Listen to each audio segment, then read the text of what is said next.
este año que nosotros vamos en contra de la corriente.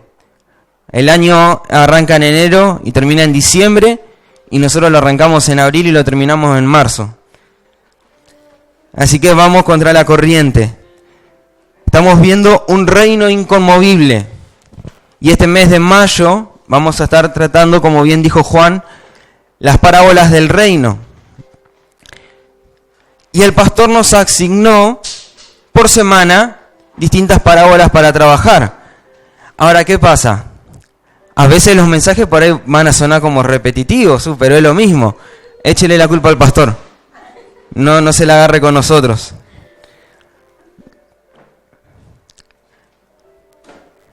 Por favor, busquen Génesis 2, versículo 7.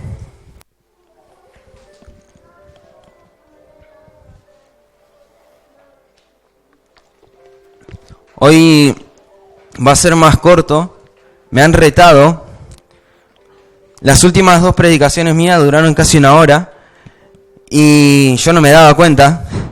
Y cuando llegaba a casa me retaban, me decían, te estás pareciendo mucho al pastor. Y yo digo, no, entonces voy a cambiar. Así que hoy va a ser más cortita, quédese tranquilo.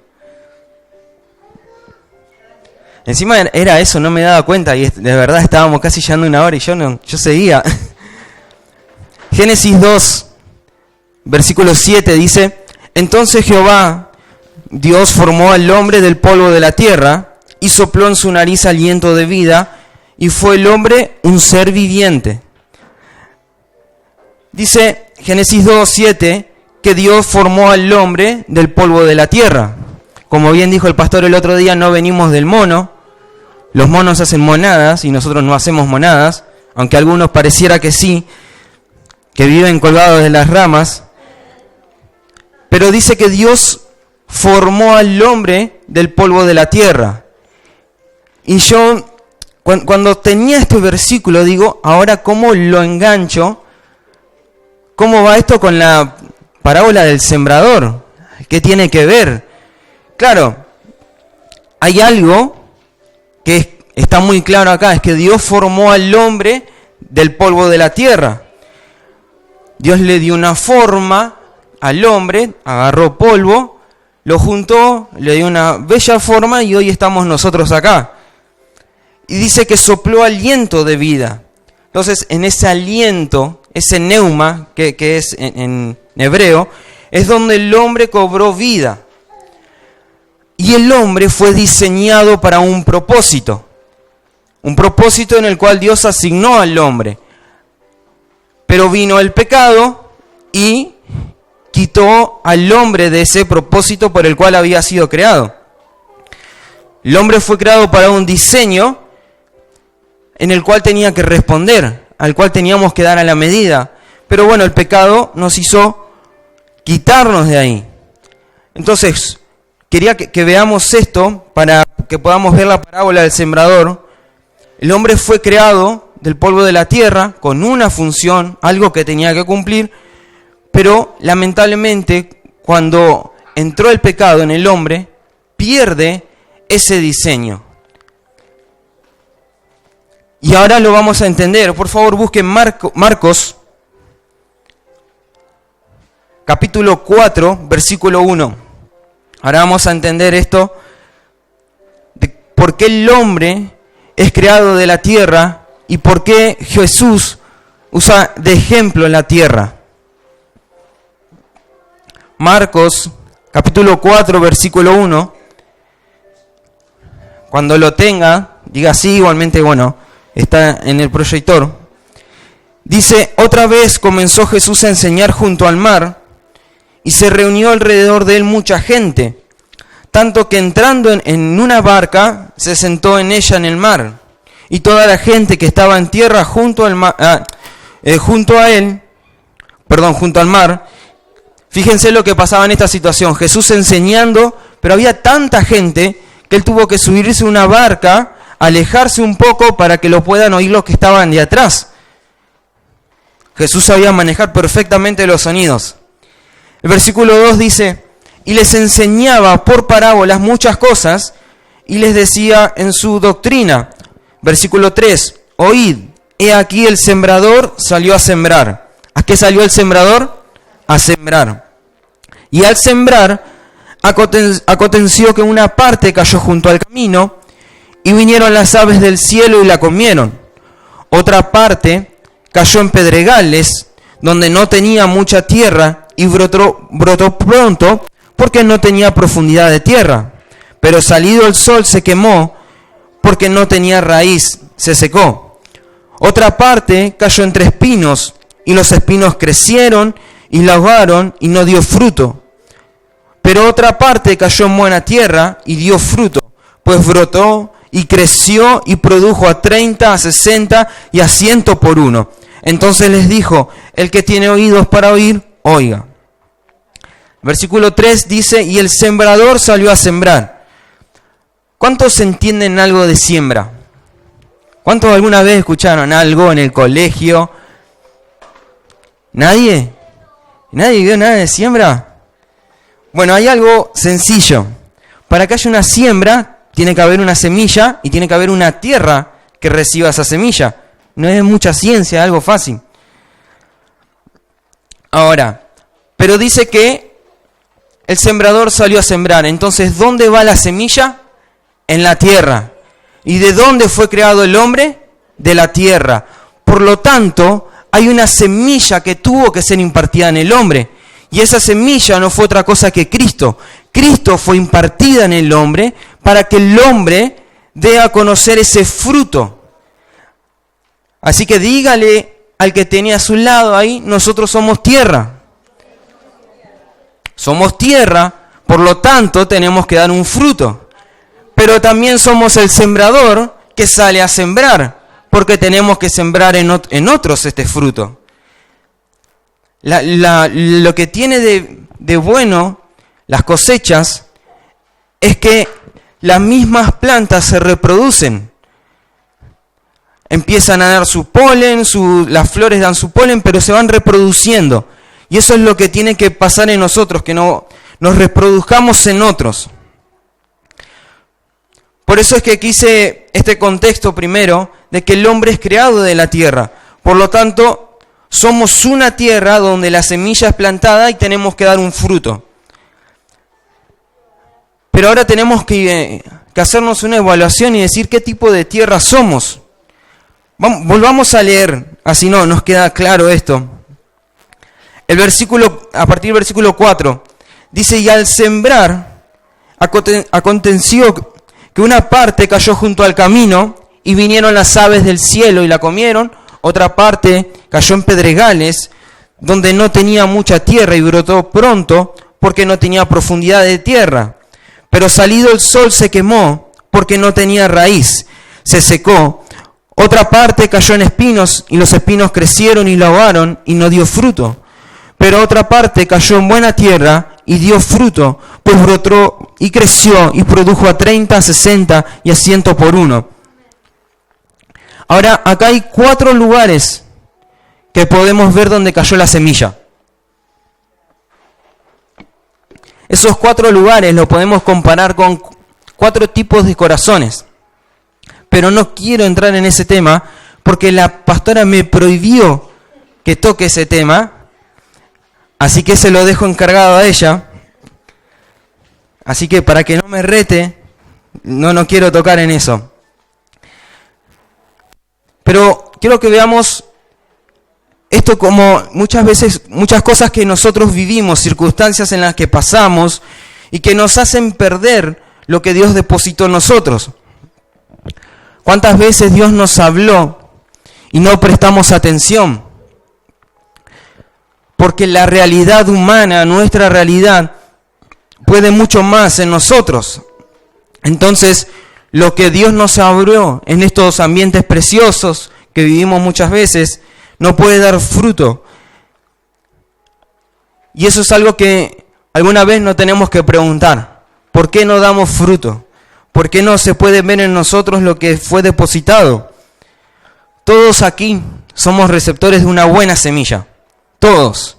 Todos recibimos de parte de Dios palabras nutritivas a nuestro espíritu y no a nuestra carne. Eso es lo que pasa aquí. No alimentamos al hombre natural, sino que alimentamos al hombre espiritual. Desde el momento en que entramos aquí, y esto también tiene que ser en nuestras casas, todo el tiempo estamos siendo nutridos. Dios nos está hablando. Hablo en este contexto de congregación. Pero lo que recibimos cuesta que se vuelva una realidad de nuestras vidas. ¿O a mí solo me pasa eso? A todos nos pasa. Así que no me dejes solo. ¿A cuántos de nosotros nos cuesta vivir lo que oímos muchas veces aquí? La semilla es plantada, pero no sabemos cómo hacerla que crezca en nosotros. Y yo soy el primero en levantar la mano porque me cuesta, muchas veces me cuesta vivir en la realidad de Dios. Es muy difícil, pero no es imposible. Así que decirle al que está a tu lado, no es imposible. Esto no es misión imposible, es misión posible. Algo que tenemos que entender es que esto nos va a llevar toda la vida. El Evangelio no es algo que es de un día para otro, una vez y ya está, sino que esto nos va a llevar toda la vida. No sucede mágicamente. Acá no hay nada mágico. Nada va a suceder de un momento para otro. A algunos les va a ser más fácil, a otros les va a ser más difícil. Siempre depende de cuánto de nosotros estemos dispuestos a renunciar todos los días. Porque esto es algo de todos los días. Mientras más cosas de mi vida rindo al Señor, más rápido voy a vivir en su voluntad. Busque por favor Marcos, seguimos ahí en el capítulo 4, pero ahora en el versículo 13.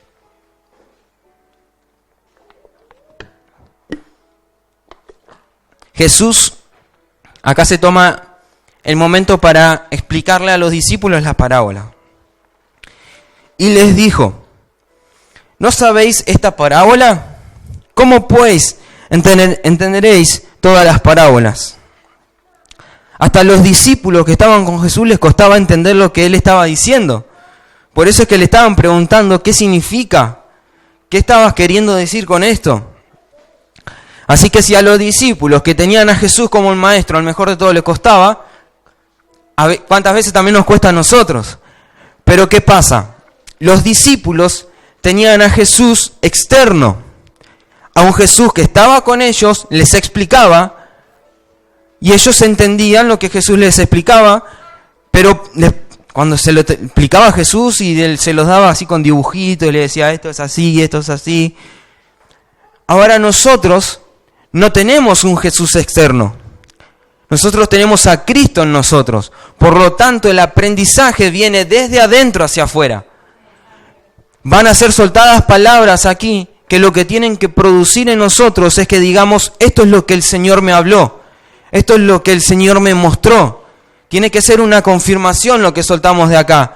No tiene que ser una enseñanza solamente. Tiene que ser una confirmación de lo que Dios nos habló primero a nosotros. El versículo 14 dice, el sembrador es el que siembra la palabra.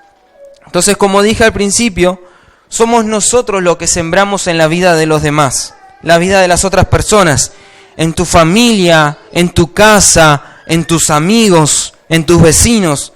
Son en ellos en quien tenemos que depositar esta palabra, esta semilla. Después el crecimiento lo hace el Espíritu. Porque hay muchas veces que nosotros vamos a compartir algo y después está en qué tipo, cómo lo quieren recibir esas personas. Pero eso se encarga el Espíritu, nosotros damos la semilla. Por eso es que tenemos esa labor de implantar en otros la semilla, que sea vista. No solo lo recibimos, no solo lo recibo en mi vida, sino que también lo doy. No puedo dar algo que aún no recibí. Yo no puedo dar algo que aún no recibí. Y somos nosotros los que nos damos a los demás. El versículo 15 dice, y estos son los de junto al camino, en quienes se siembra la palabra, pero después que la oyen, enseguida viene Satanás y quita la palabra que se sembró en sus corazones.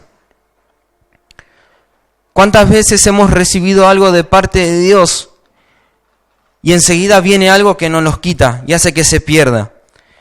Salimos de acá, llegamos a casa y nos encontramos con la realidad que estamos viviendo ahí y perdimos enseguida lo que recibimos. Y ahí es donde vienen las frustraciones, vienen los desánimos, que el marido, que los hijos, y perdimos lo que hayamos recibido. Porque la circunstancia natural pudo más que lo eterno que hemos recibido. El versículo 16. Estos son asimismo los que fueron sembrados en pedregales, los que cuando han oído la palabra, al momento la reciben con gozo, pero no tienen raíz en sí, sino que son de corta duración, porque cuando viene la tribulación o la persecución por causa de la palabra, luego tropiezan.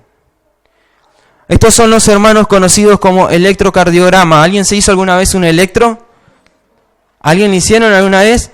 ¿Entienden los dibujitos que están ahí? Estos son los hermanos electrocardiograma. Un día están bien, otro día están mal. Día bien, un día mal. Día bien, día mal. Te los cruzás en la calle y le preguntás cómo está, y como dijo Blanquita, bendecido y en victoria. Te lo cruzaste el otro día y están así. No pueden ni caminar, están tristes, porque no hay una estabilidad. Son personas que no pueden echar raíces. Entonces, en las circunstancias, se le quita lo que recibieron. Entonces, cuando vienen los problemas, se bajonean y ya está, no quieren saber nada con Dios. Entonces, lo que produce en nosotros eso y como congregación es retraso. Versículo 18. Y estos son los que fueron sembrados entre espinos, los que oyen la palabra, pero los afanes de este siglo y el engaño de las riquezas y las codicias de otras cosas entran y ahogan la palabra y se hace infructuoso. Esto es lo que hablaba el pastor el sábado, que él habló de las prioridades, los afanes de este siglo, las cosas temporales, las cosas terrenales que pueden mucho más.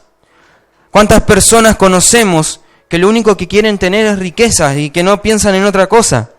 Se vuelven codiciosas. Entonces la palabra se ahoga y no puede crecer en ellos, porque están tan enfocados en cosas naturales que pierden de vista lo espiritual.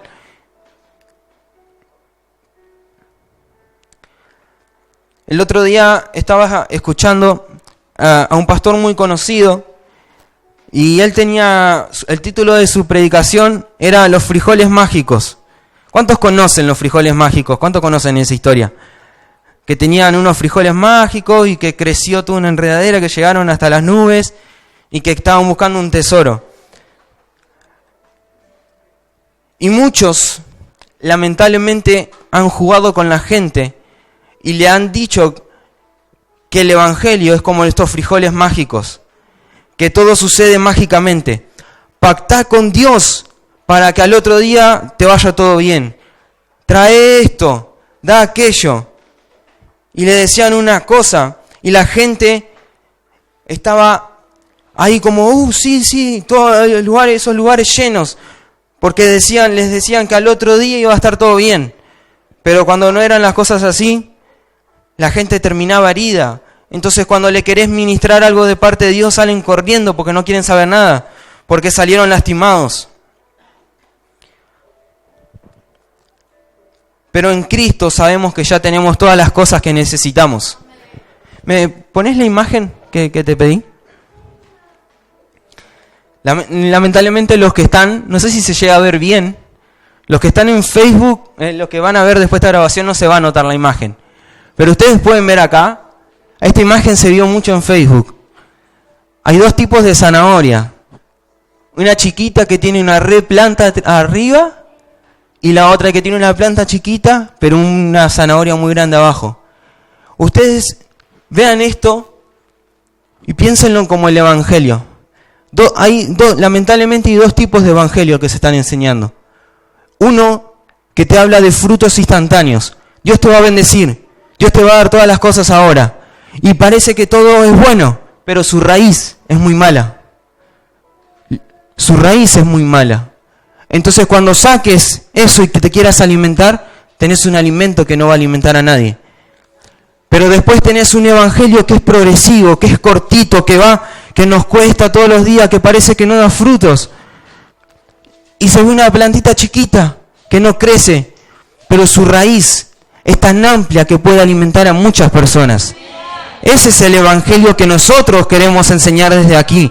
Un evangelio que parece que cuesta, que es difícil, que todos los días como un paso más, y otra vez esto, otra vez aquello. ¿Por qué me hablan tanto de renunciar? ¿O por qué me hablan tanto de morir a mi yo, de morir a mis sueños? Pero claro, cuando me alimento de ese evangelio, produce una cosa distinta en nosotros. Y acá es donde entran los que están en el versículo 20. Y estos son los que fueron sembrados en buena tierra. Los que oyeron la palabra y la reciben y dan fruto a 30, a 70 y a 100 por uno. Esos son los de buena tierra, los que dan fruto. Y ese fruto va creciendo. Primero alimenta a los que están al lado mío, a un 30. Después alimenta a los que se va agrandando la atmósfera y empieza a alimentar a mis amigos, a los vecinos, a un 60. Y después empieza a alimentar a muchas personas, a un 100 por uno. Estos son los que reciben la palabra y echan raíces. Y luego crece, y crece, y Cristo crece cada vez más. Y cada vez Cristo es más visto. Pero quiero que hagamos una evaluación. ¿En qué lugar estamos nosotros? ¿Qué tipo de tierra estamos siendo? ¿La que siembra y enseguida pierde la semilla porque vienen y se la quitan? Ese es el primero que vimos. El segundo, los famosos hermanos de electrocardiograma. Un día bien, un día mal. Ahora, si las cosas terrenales pueden más en nuestras vidas que lo espiritual, o la buena tierra que da fruto para alimentar a los demás. ¿Cómo te estás viendo hoy? ¿En qué tipo de tierra decís que sos? Tenemos que llegar a una madurez. Y esto no se trata tanto por mí o por nosotros, sino que tiene que haber una madurez por los que necesitan de nosotros. Hay una generación entera que necesita ser saciada por la plenitud de Cristo, por la vida de Dios. Por eso es que necesitamos madurar. Necesitamos madurar y entender que lo que portamos es mucho más grande que nosotros. Por eso si queremos ser personas que marquen la diferencia, necesitamos entender qué es lo que el mundo necesita. El mundo no necesita economistas buenos, ni necesita un presidente distinto. El mundo lo que necesita es gente que marque la diferencia. Gente que cuando lo vean pueda decir, necesito lo que vos tenés. Y esa es la gente que da buenos frutos, porque Cristo está siendo visto. Entonces, cuando estás siendo visto, cuando estás siendo de diferencia, siempre vas a estar en el lugar correcto y vas a tener las palabras justas. Siempre vas a estar en el lugar correcto, porque cuando vivís bajo la voluntad de Dios, cuando vivís obedeciendo a Dios, Dios siempre te va a llevar a los lugares que vos no pensás, pero van a ser los lugares correctos y vas a tener las palabras correctas para justo alimentar al que necesita.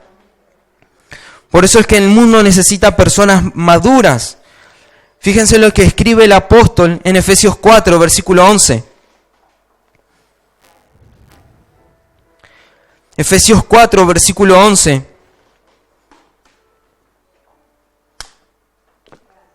Dice, y él mismo, o sea, Cristo, constituyó a unos apóstoles, a otros profetas, a otros evangelistas, a otros pastores y maestros, a fin de perfeccionar a los santos para la obra del ministerio, para la edificación del cuerpo de Cristo, hasta que todos lleguemos a la unidad de la fe y del conocimiento del Hijo de Dios, a un varón perfecto, a la medida de la estatura de la plenitud de Cristo.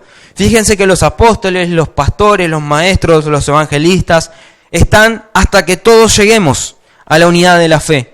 Cuando haya unidad en la fe, lo que el Señor dio va a ser quitado porque ya hubo un cumplimiento. Pero hasta que todos lleguemos. Eso es bastante difícil hoy en día. Para la mente nuestra es muy difícil. Pero en el plan eterno de Dios yo sé que está todo resuelto. Y Él sabe cómo van a ser las cosas. Pero el versículo 14 dice, para que ya no seamos niños fluctuantes, llevados por doquiera de todo viento de doctrina, por estratagemas de hombre, que para engañar emplean con astucia las artimañas del error, sino que, siguiendo la verdad en amor, crezcamos en todo en aquel que es la cabeza, esto es Cristo. Para que ya no seamos niños fluctuantes, no seamos inmaduros, que se dejan llevar.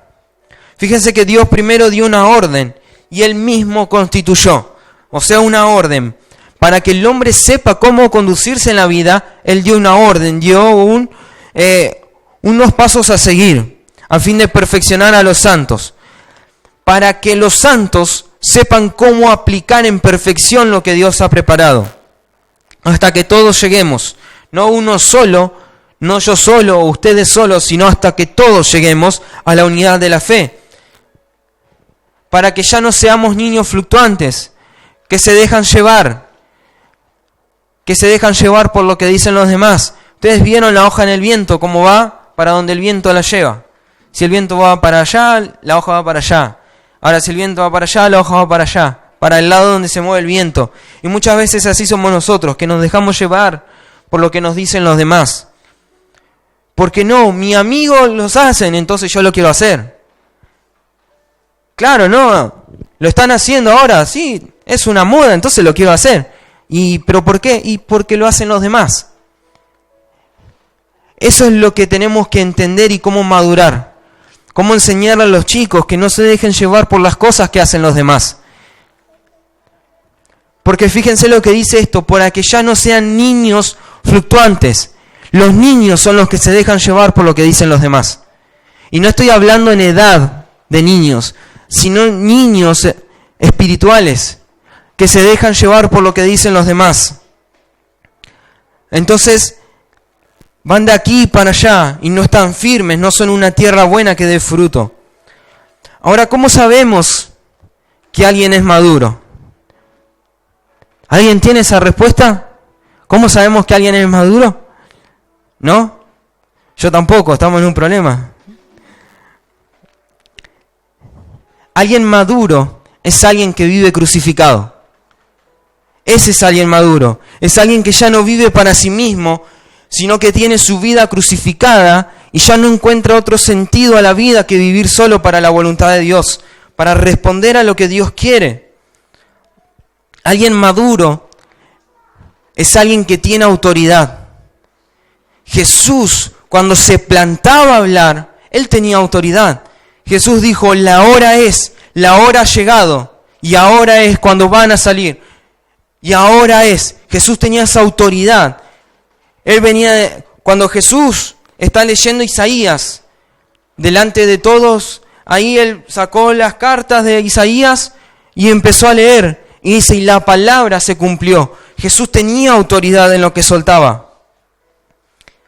Ahora, fíjense cómo Él puede llegar a decir, la hora es, la hora ha llegado. ¿Cómo algo puede decir y marcar la hora? Porque esa persona está crucificada. Entonces tiene autoridad. Pero ¿qué hace que algo marque la hora? Es solo la cruz, los padecimientos de Jesús y su resurrección. Son esas tres cosas, la cruz, los padecimientos y la resurrección. Alguien que vive en esa realidad es alguien que tiene autoridad. Cuando estoy desorbitado, cuando estoy perdido, ¿a dónde debo mirar? ¿A dónde mira un pastor cuando la congregación está desordenada? ¿A dónde mira un creyente cuando la enfermedad que esperaba viene, que no esperaba viene? ¿A dónde miramos cuando un matrimonio está en crisis? ¿A dónde miramos cuando las cosas no salen bien?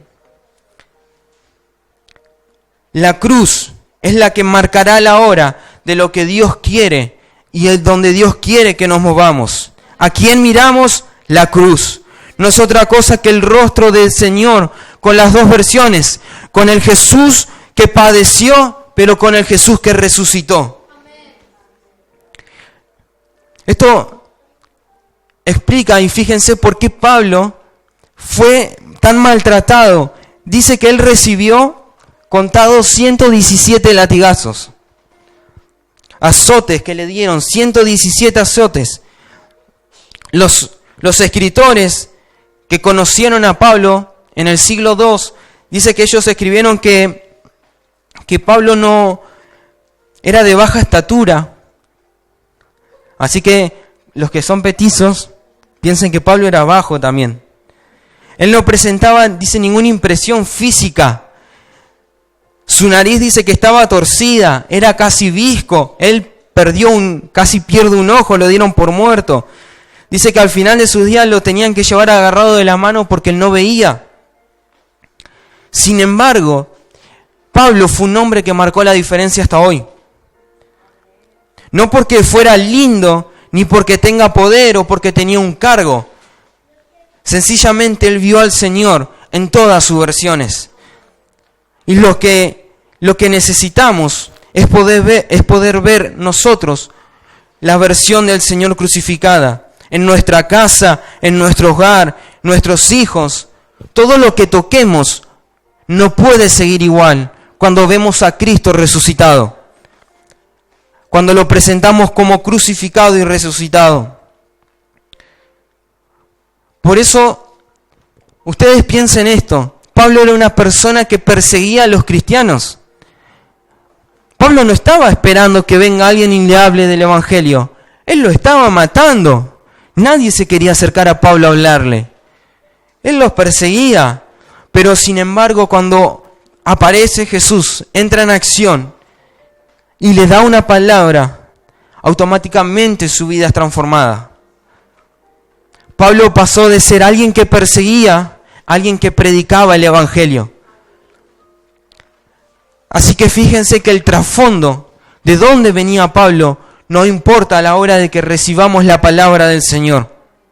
No importa el trasfondo familiar o el contexto del que vengamos o lo malo que hayamos hecho o la vida complicada que tenemos muchas veces. No importa el trasfondo. Lo único que importa es que quieras vivir rendidamente a la voluntad del Señor y quieras obedecer su voluntad. Esas son las personas que van a transformar al mundo. Personas que se van a volver sembradores de Cristo en otro. Por eso Pablo escribió en Gálatas 2:20, con Cristo estoy juntamente crucificado, y ya no vivo yo, mas Cristo vive en mí. Y lo que ahora vivo en la carne, lo vivo en la fe del Hijo de Dios, el cual me amó y se entregó a sí mismo por mí. Eso es lo que causó el Evangelio en Pablo. Él fue transformado. Él decidió ser una tierra buena. Y cuando Él decide ser una tierra buena, Él pudo marcar la diferencia y hasta el día de hoy estamos hablando de Él. Por cómo su vida fue un ejemplo para nosotros. Por favor, póngase de pie.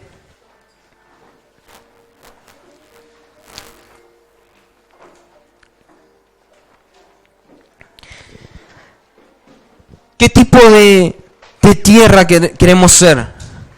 La que está en el camino, que vienen las aves y quitan la semilla. Los que están entre piedras y no puede crecer la semilla. Los que caen entre espinos, que los afanes de la tierra, los afanes de este mundo ahogan.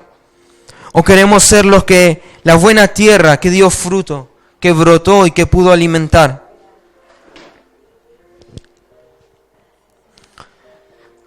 Cierre sus ojos ahí y evalúe en su interior.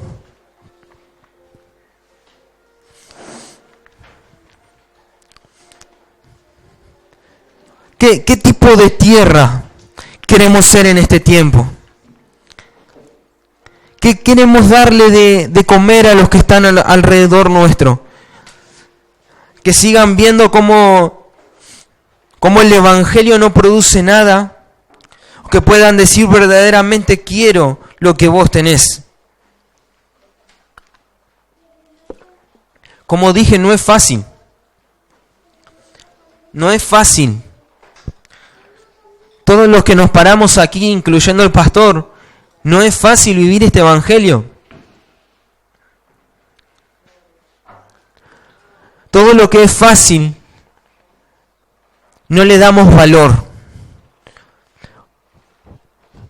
Ustedes piensen esto, cuando le regalan algo a un nene,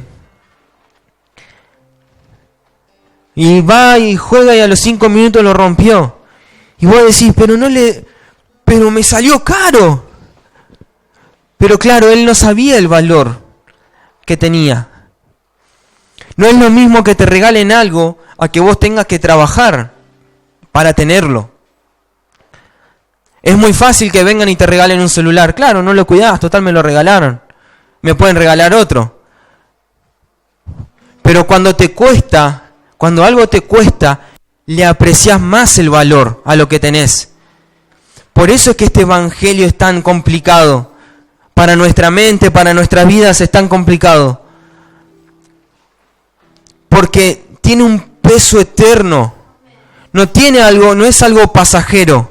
Este evangelio no es algo que va a durar, no sé, de acá a 10 años y después tenemos que andar buscando qué hacemos.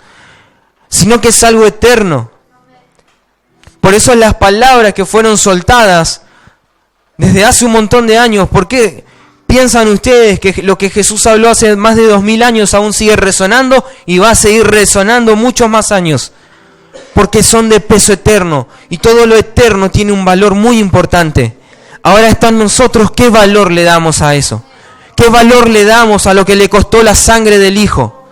¿Qué valor le damos a lo que el Señor nos dio, que costó que Jesús sea obediente hasta la muerte y muerte de cruz? ¿Qué valor le damos a la semilla que fue implantada en nosotros? ¿Qué valor le damos a la vida de Cristo?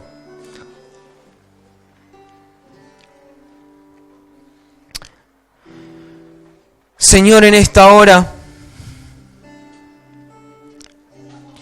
Señor, que aquellos corazones, Señor, que están dispuestos a servirte a ti, que están dispuestos a renunciar a todo, a ser tierra fértil, tierra buena, que da fruto al 30, al 60 y al 100 por uno. Señor, que la vida de Cristo crezca cada día más en ellos, Señor. Señor, el crecimiento lo das tú. El crecimiento lo das tú. Señor, que tu vida sea vista. Señor, que Cristo tú haces todo nuevo pilar. No sea conocida porque se llenó de gente, sino que sea conocida porque hay una palabra que produce vida. Señor, hay gente, Señor, que está aquí ahora, que le cuesta, que a veces es difícil. A veces es difícil comprender lo que es soltado. A veces es difícil poder discernir en el Espíritu lo glorioso que se suelta desde aquí. Señor, en este tiempo trae tus pensamientos a nuestras mentes para que sepamos cómo dar fruto. Señor, que la semilla que es plantada en nosotros, Señor, produzca frutos. Que las naciones sean alimentadas de estos frutos, Señor.